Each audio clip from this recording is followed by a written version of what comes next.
எனது முதற்கண் வணக்கத்தை தெரிவித்துக் கொள்கிறேன்.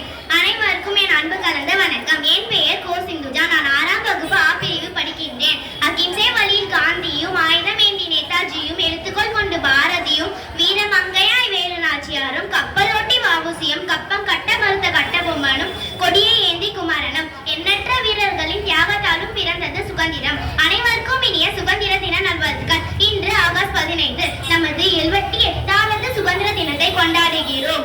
இந்தியா திருநாடு 1947ஆம் ஆண்டு ஆகஸ்ட் 15ஆம் தேதி சுதந்திரம் அடைந்தது. நமது சுதந்திரமானது எளிதில் கிடைக்கவில்லை. உதிரத்தாலும் உயிர் தியாகத்தாலும் கிடைத்தது.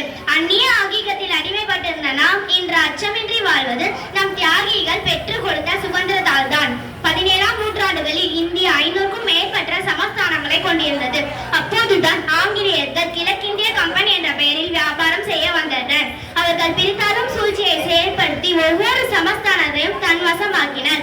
18ஆம் நூற்றாண்டுகளில் பல மன்னர்களும் பாளையக்காரர்களும் ஆங்கிலேயர்களை எதிர்த்து போர் புரிந்தனர். தன்னை விட்டா வளர்க்கும் சர்வேசா, இப்பயிரை கண்ணீரால் காப்பும் கருக திருவுலகமும் என்று மகாகவி பாரதியாரின் வழிகளுக்கு ஏற்ப பல வீரர்கள் தமது உயிரை நாட்டிற்காக ஈந்தார்கள். சுதந்திர போராட்டத்தில் மகாத்மா காந்தி, ஜவஹர்லால் நேரு, சுபாஷ் சந்திர போஸ், ராணி லட்சுமிபாய், ராணி வேலு நாச்சியார், பாரதியார், கட்டபொம்மன், வஉசி, வாஞ்சிநாதர் போன்ற பல முக்கிய தலைவர்கள் மிக முக்கிய பங்காற்றி உள்ளார்கள்.